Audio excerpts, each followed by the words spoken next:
ओय आस खाया दिन से किसी नहीं बा हाँ ये मनीष कति क्या बची जी तुझे खाया दिन से किसी नहीं पाठ पढ़िया नबू बजार व्यवस्था कर ये कर कति का जगतसिंह से माकड़ थे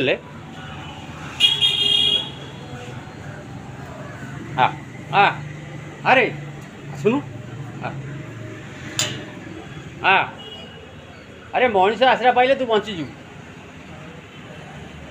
बजार से समझ देवे खाया खुश नहीं खाया छोट छोट आसन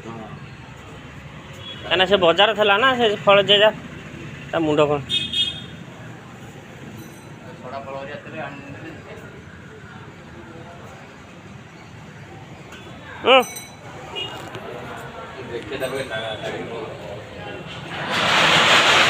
हाय